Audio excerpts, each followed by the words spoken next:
Thank you. Thank you, Amanda. Thanks to all of you for coming tonight, and especially for your membership in the museum. It's wonderful to see so many of you, and it's wonderful to be able to celebrate the birthday of Rome with you, since we're dealing with a Roman topic tonight. As many of you know, Sunday was Rome's birthday. Rome was founded on April 21st, 753 BC at 2:15 p.m. And so we celebrate that every year, and this is one component of that celebration.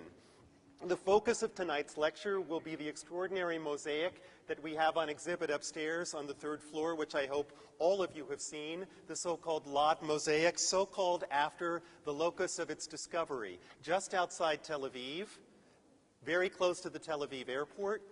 And it was found during the expansion of the highway between Tel Aviv and Jerusalem. So in the course of that excavation work, this extraordinary mosaic and part of the house of which it formed a part were discovered. At the time in which they were discovered, it was 1996, the Israeli Antiquities Authority was brought in and recognized that in order for the excavation to proceed scientifically and in order for there to be the proper amount of conservation, more time was necessary to assemble the proper team and more support, more financial support was necessary in order to conserve a mosaic of this size, which, as most of you have seen, is enormous. So although it was discovered in 1996, it was not excavated until 13 years later, in 2009. And so the excavation that you see in operation here occurred only 4 years ago. And after the excavation, as I'll show you in the course of this lecture, the mosaic was removed from the house, which it needed to be, and that it was in a construction zone, and then sent out on exhibit. And as Amanda said, we are the last of the U.S. venues. It will then move to several venues in Europe, the Louvre and the Altes Museum in Berlin, and will ultimately go back to Lod Israel, to a museum that has been specially built for it. So this excavation was a rescue excavation, and these rescue excavations are increasingly common in today's world as development proceeds at a pace far more rapid than you might expect. Many of us think of the economic crisis that has marked the last 5 years, but that really hasn't slowed down development in so many countries throughout the world. In Turkey, which is the country in which I've worked for the last 33 years, every 2-lane road is being turned into a 4-lane road. And you have plenty of examples of development in Italy, in Greece, in North Africa, in so many areas of the Mediterranean and the Near East. And when you have that level of development, extraordinary discoveries are made. So I made a reference to Turkey. One of the things Turkey wants most is for the Olympics to come to Istanbul. Now, which is fine. Some of you have been to Istanbul, and you know that the transportation, the mass transportation system in Istanbul, is not all that it might be. In fact, some would call it snarled. I would be the first to call it snarled. So they're building new underground mass transportation systems, which is all to the good, except that Istanbul was Constantinople, and before that it was Byzantium, and before that it was a Bronze Age and Neolithic settlement. And so anywhere you dig, you're going to find extraordinary things, which is what they found as they were preparing to dig a tunnel under the Bosphorus, right here in the area of Yeni Kapı, not far from the historic Sultanahmet area. As they began digging for that new tunnel, which you see them doing here, it's an extraordinarily large area, they found the Middle Byzantine harbor of Constantinople, which is the last thing they were expecting or hoping to find. And in that harbor, there were 35 wooden ships dating to 1000 BC in perfect condition with their cargoes intact. This never happens. And you see it, you see one of those ships here, again dating to 1000 AD. And one of as many as 35 in this area. Now, there had to be an enormous rescue excavation in order to protect those ships, to bring them out of the ground, and to put them in a museum, because, of course, this was slated to be a subway tunnel. So this is perhaps the most famous example of rescue archaeology that we've had in the last 10 years, which is when this was discovered. And the same sort of thing occurs almost daily in Rome. This is a recent example. I've taken you to the center of the city, just in front of the Victor Emmanuel Monument, Piazza Venezia.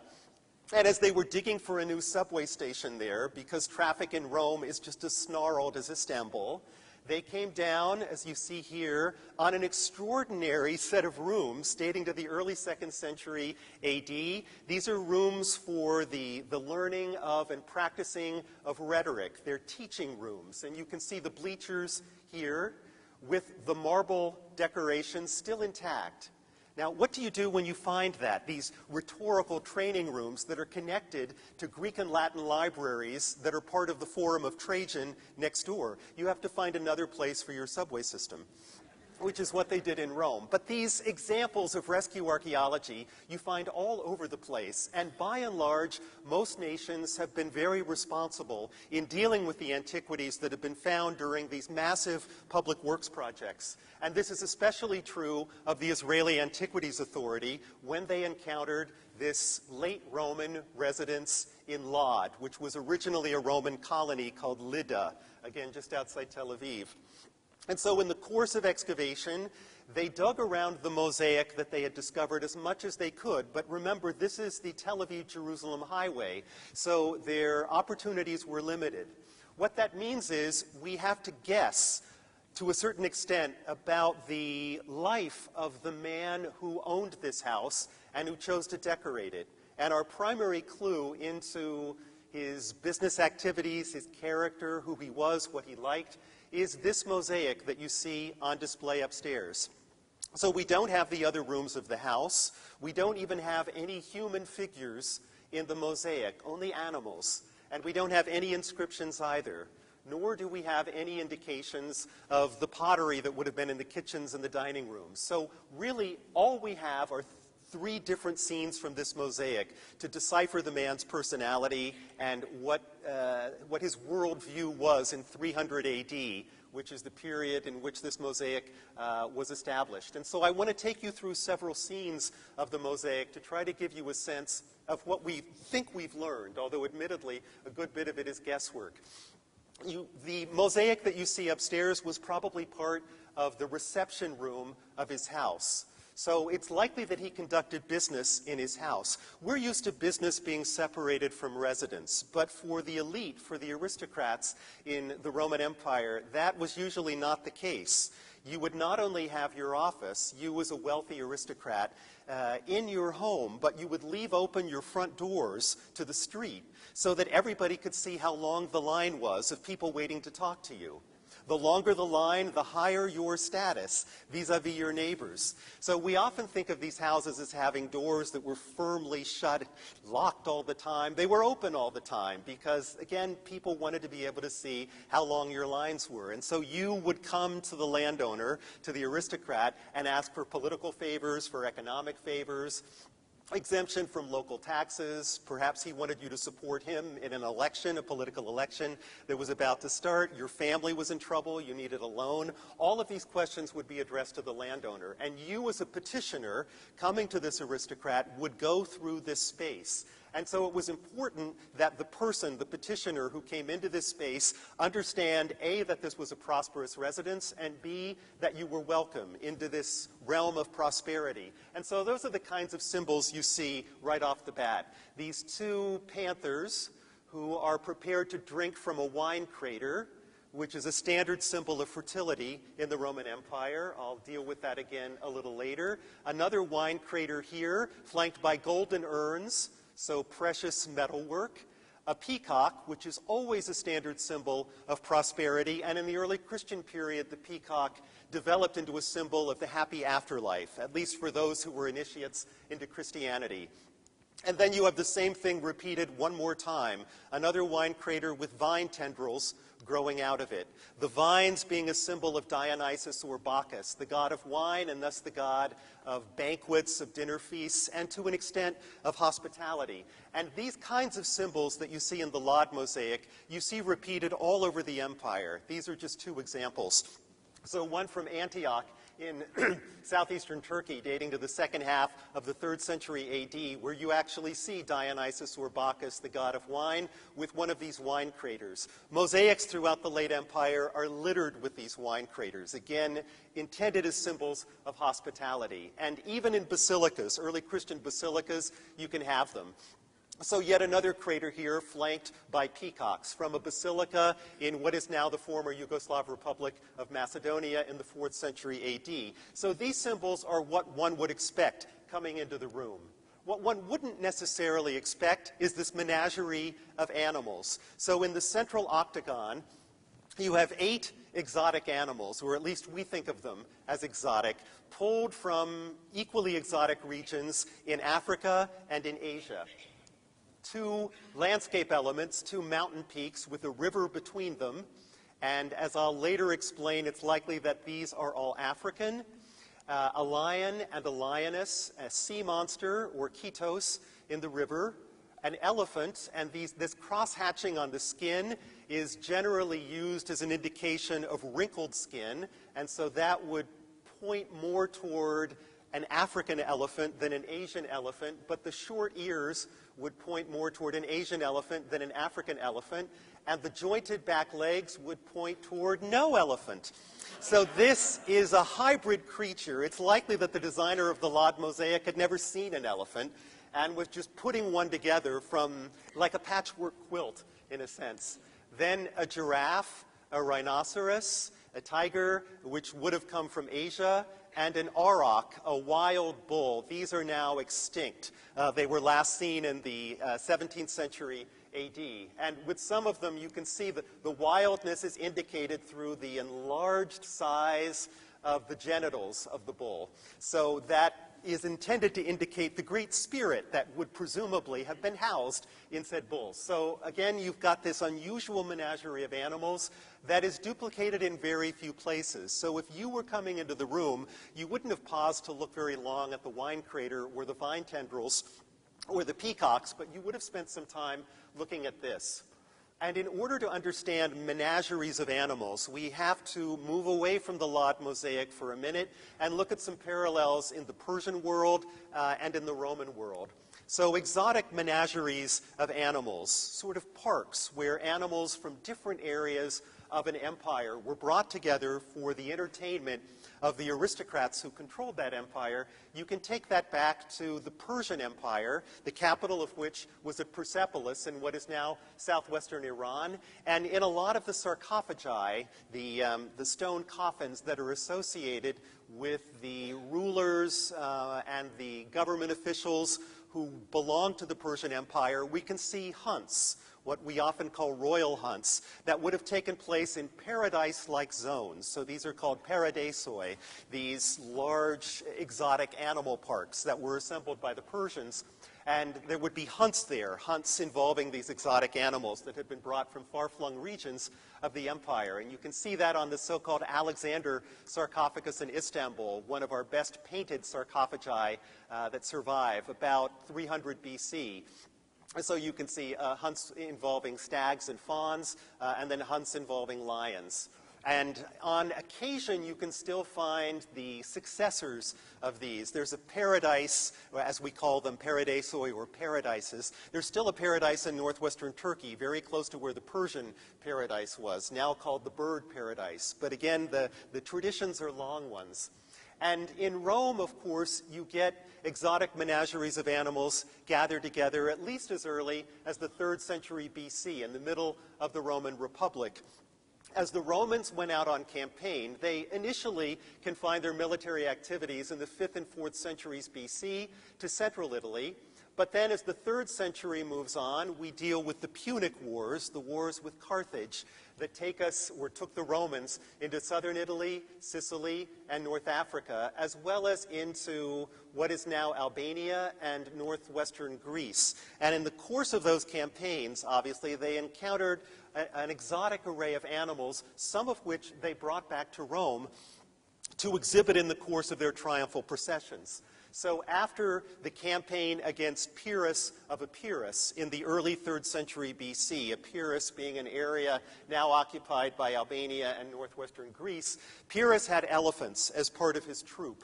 And so you see some of those elephants here on this decorative plate in Rome, in the Museum of Etruscan and Roman Republican Civilization, the Villa Giulia. So a large elephant with a baby elephant following it, and then fighters above. This is likely a reference to the war with Pyrrhus, and that was an instance where the Romans brought elephants back to Rome for the entertainment of the people, because these were exotic, unseen animals that could be paraded in the triumphal procession of the conqueror, and that would accordingly increase the stature or the status of the conqueror. And all of those conquerors would subsequently build temples. Some of those temples built after the triumph still survive. So the best one is this large late 2nd century BC temple made out of marble, one of the first marble temples in Republican Rome in the so-called Forum Boarium. And so you can imagine triumphal processions going past many of these earlier triumphal temples, and a series of exotic animals, in a sense, advertising the areas where the triumph had occurred. They're labels for the triumph, and that would increase as the 1st century BC progressed, especially with people like Pompey the Great. And during the 1st century BC, we get large public entertainment spaces, not necessarily built for the first time, but enlarged dramatically. So the Circus Maximus, which goes back to the early Republic, receives a more monumental form, and the first stone theater in the city of Rome is actually built in what is now the Campus Martius in 55 BC by Pompey. And in these areas, you would have had animal combats because the Colosseum had not yet been built. And it would also have been an area where they could parade these exotic animals from the triumphal processions, again, as advertisements of the scope of the empire that had now been created by these conquering generals, these triumphators. And on occasion, there were maps, large maps, that would have, in a sense, been footnotes to the parade of the exotic animals, indicating the areas that were now under the control of the empire, which is what Rome essentially was by this point. And then again, you could match the names on the map with the exotic animals that were displayed near them. And sometimes these were quite stunning spectacles, these animals, in which they found themselves. One of the most poignant examples of which is the campaign, the triumph of Augustus, the first of the Roman emperors, who ruled from 31 BC to 14 AD, and you see him here on one of his coins. Augustus was proud of many things, but one of them in particular was the conquest of Egypt. And so you find that advertised on his coinage. Egypt has been brought under the jurisdiction of the Roman people, and symbolizing Egypt was a crocodile, sometimes just a lone crocodile, sometimes a crocodile on a leash chained to a palm tree.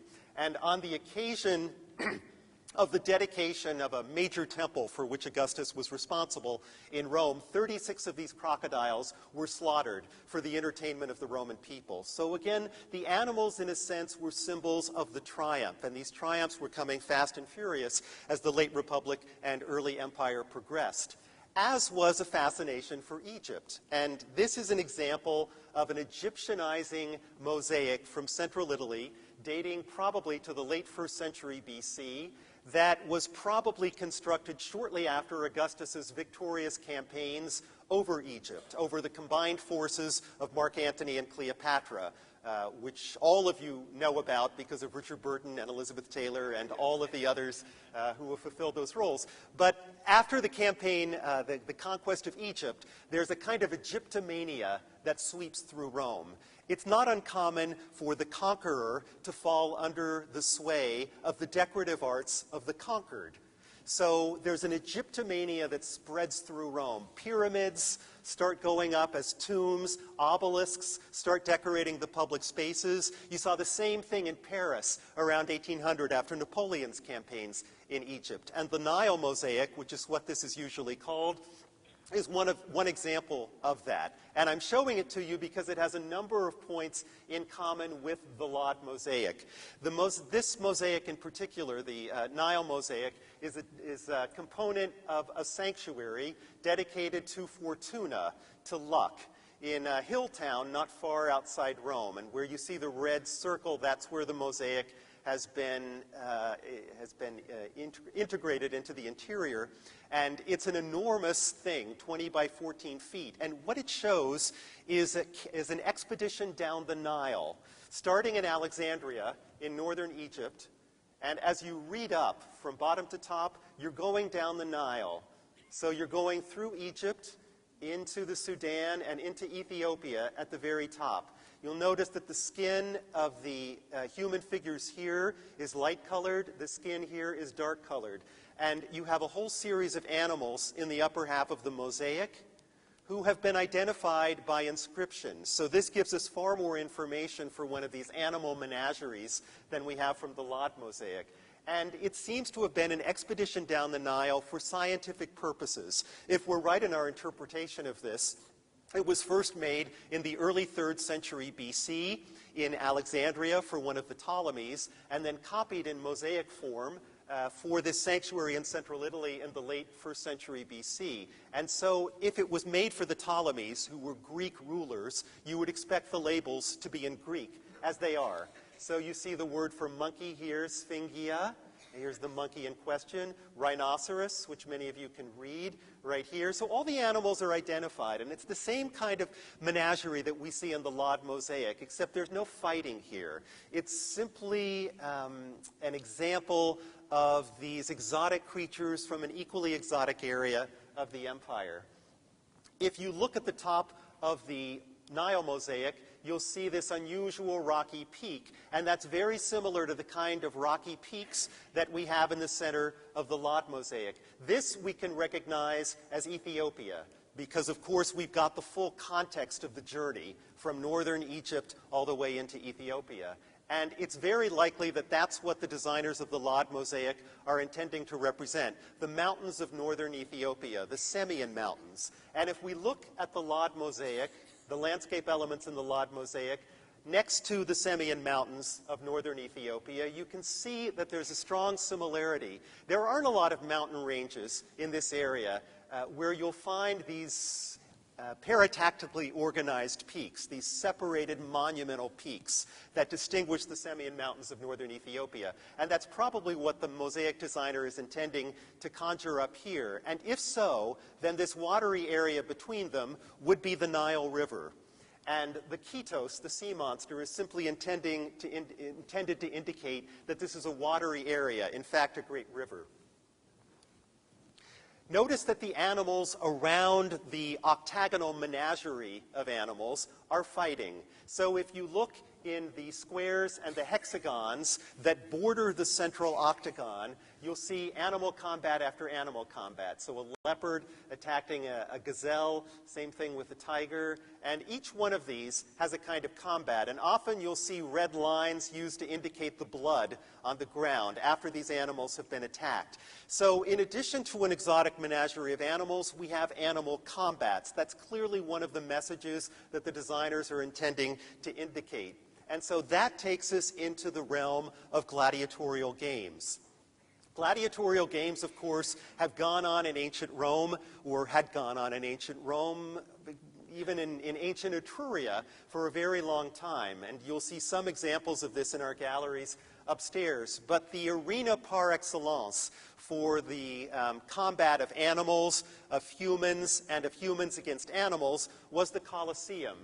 The Colosseum wasn't built until 80 AD, originally built by Vespasian, the first of the Flavian emperors, who looks, you'll have to admit, just like Lyndon Johnson, because they're both embracing the so-called veristic style in Roman portraiture, which is intended to convey honesty, probity, seriousness, not wanton luxury or anything of the sort. And it's dedicated a year after he dies by his son Titus.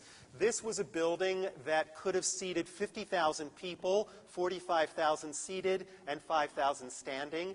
And it was called the Colossus because it was built next to a colossal statue of Nero in the guise of the sun god. So this is a colossal statue that Nero built as part of his so-called Golden House, which was the complex that was here before the Colosseum was built.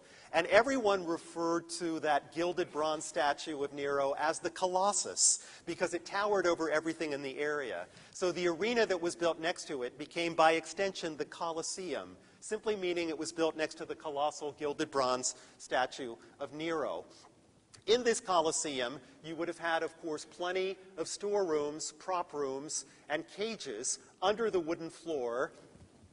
for the props that would be used and for the animals that would enter these extraordinary landscapes that would be created by the overseers of the festivals or the games. And so what I've tried to do here is to show you what the center of the Colosseum would have looked like on an average day, where they've brought up landscape props from the storerooms below the level of the stage to evoke a particular area. So if you're telling a story, as these games often did, they were often mythological stories that were presented for the benefit of the people, and some of these were ghastly, just incredibly gruesome events. So we hear about the reenactment of the story of Pasiphae, who was a woman, of course, who mated sexually with a bull on one of the beaches of Crete. And we're led to believe that that was actually enacted in the Colosseum, which would mean then that a woman was raped in front of 50,000 people.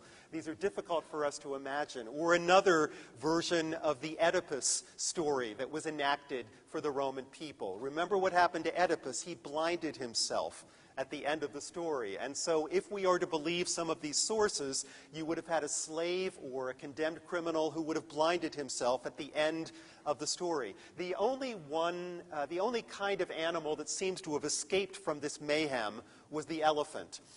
Elephants were originally a part of these games, and there was a point in the 1st century BC where the people cried out as there was an attempt to kill the elephants, or the elephants were in danger of dying in the course of the games. And so elephants were off limits after that for killing. You could kill a giraffe, a bear, an ostrich, but you couldn't kill an elephant. The elephants were there, though. I mean, they were still part of the games, but more for zoo-like or circus-like activities. We're told that they somehow walked a tightrope. I don't quite know how you do that with an elephant, but somehow they did it, or marking Latin phrases in the sand with their trunks. So obviously you can train an elephant to do a lot of things. But killing the elephant wasn't something they did. But everybody else probably died.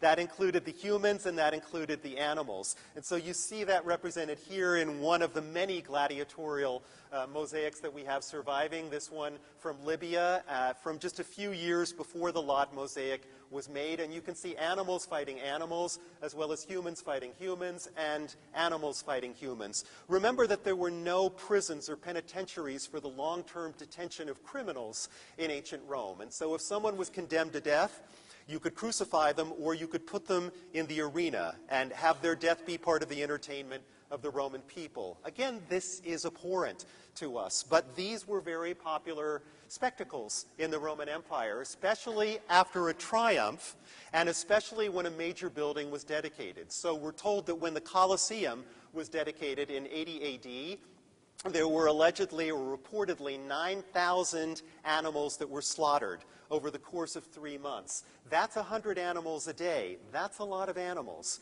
And remember that these were all going to be different animals, because you've got people in the Colosseum for a long time, morning till early evening, day after day, week after week, month after month. And if you wanted to keep people entertained, you had to vary the program.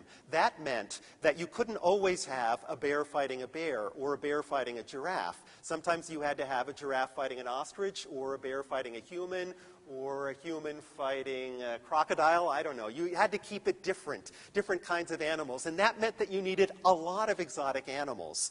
A lot of them, because a lot of them would have died in transit from Asia or from Africa, going across the Mediterranean. So you needed more animals than you were actually going to need. But if you needed 9,000, you get an idea of the magnitude of the exotic animal export business, which was one of the most prominent businesses in the Roman Empire, and I'll come back to that. As I said, these gladiators, these often prisoners or slaves, would go into the amphitheater. Many, many, many were not expected to live or to leave the amphitheater, although some did, and they actually became sports heroes. And in the course of their combats, they would wear these helmets, one of which you'll see in the exhibit upstairs. This is a modern replica in bronze of a bronze gladiatorial helmet that was found in the gladiatorial barracks at Pompeii. So that means it dates before 79 AD, the time of the eruption of Vesuvius. And this one seems to show scenes from the Trojan War. And so you can see Aeneas, the founder of the Roman people, carrying his father Anchises out of the burning city of Troy as they prepare to undertake a journey to central Italy, where they will end up as founders of the Roman people. But let's get back to the exotic animal business. You can see the range of animals that I've indicated here in this reproduction. And where are you going to get them, and how many people is it going to take to bring them in? You can't just have one person in charge of 9,000 or perhaps 10,000 animal imports during a particular period. There are going to have to be a lot of people who specialize in this, and who have teams going out into Africa and into Asia to hunt down, capture, and bring back these exotic animals who were going to entertain the Roman people in the gladiatorial games. And we get an idea of the business and of the processes associated with the business in another late Roman house, this one completely excavated and filled with mosaics at the site of Piazza Armerina in central Sicily.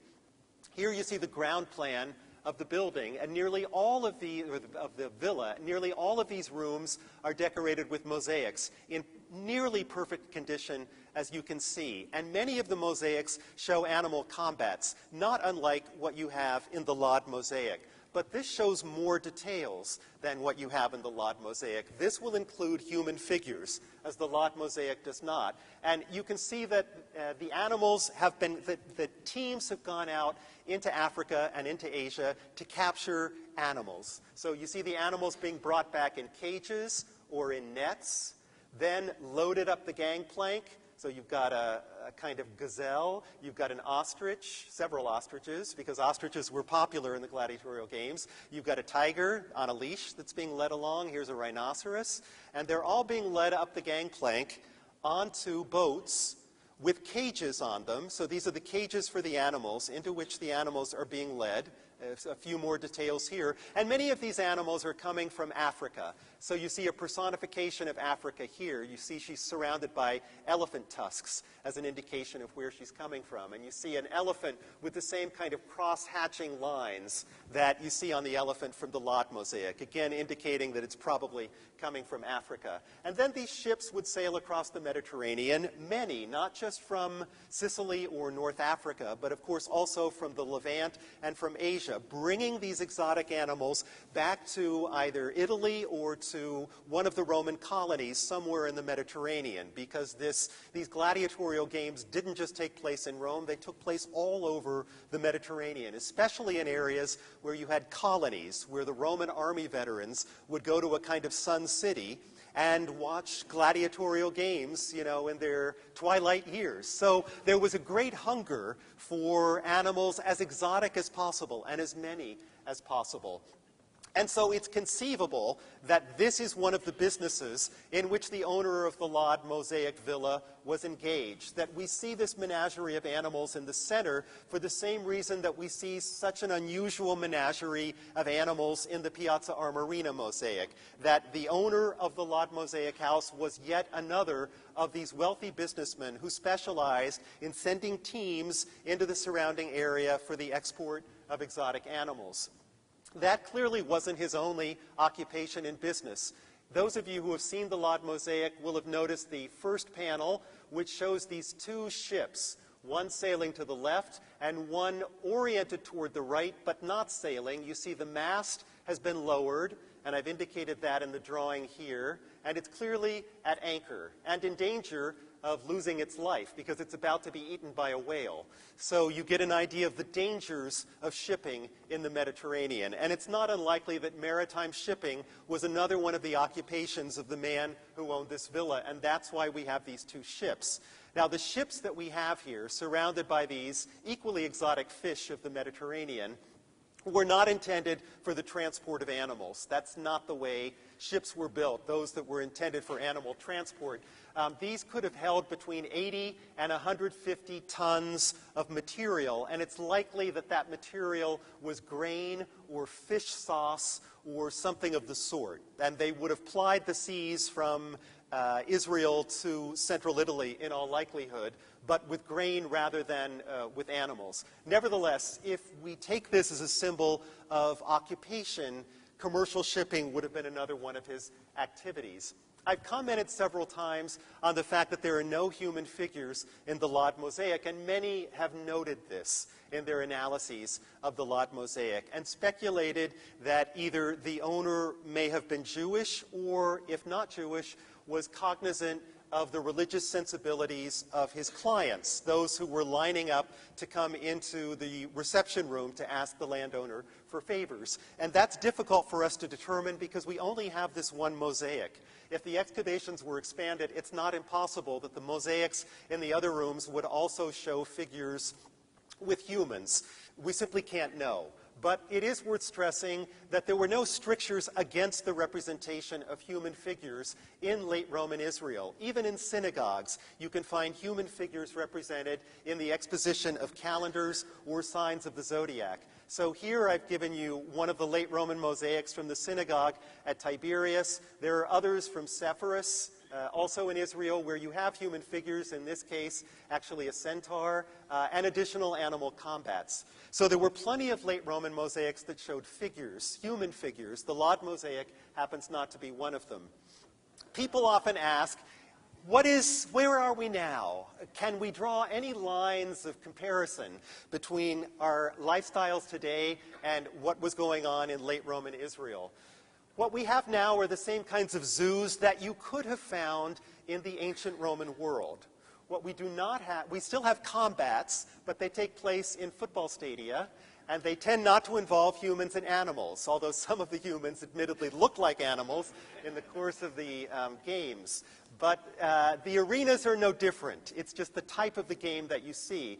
To find a human fighting an animal or wrestling with an animal, you'd have to go to one of the novelty shows like Crocodile Hunter, but these are few and far between. So even though there's plenty of cruelty still present in the world and plenty of similarities between ancient Rome and modern America, this would not be one of them, at least in the U.S. I wanted to end by commenting on the conservation process. Once you find a mosaic like this, if there's going to be construction activity in the area, or if the mosaic is endangered by any conditions whatsoever, whether it's busloads of tourists, each of whom wants to take just one stone of the mosaic, which will then rob it of all of its stones in time, whatever your reasons, if the mosaic is in danger, you have to lift it. Lifting is a science, and it's very expensive and it's very time-consuming, and the Israeli Antiquities Authority did this extraordinarily well by gluing a heavy canvas fabric onto the top of the mosaic, which will give it stability, as you chisel it out from the mortar bedding in which it's been set. So you chisel it out almost like you're lifting pizza off a pan, and then because you've glued this fabric on the top of it, you can roll it up like a carpet.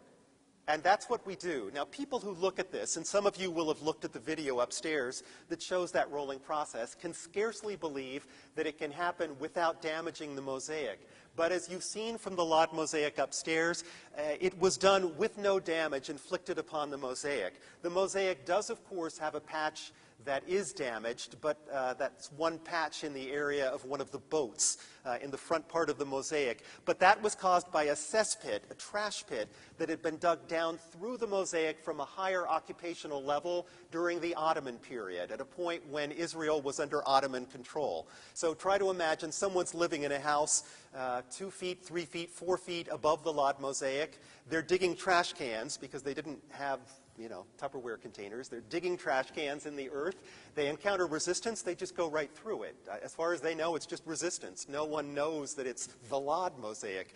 And so in the course of the digging of that cesspit, they removed an area of it. But that was an accident from subsequent occupation, not from the conservation process, which from everything I've seen was as good as these things get. And rolling up mosaics, again, is something that we now do as a matter of course because so many have been endangered.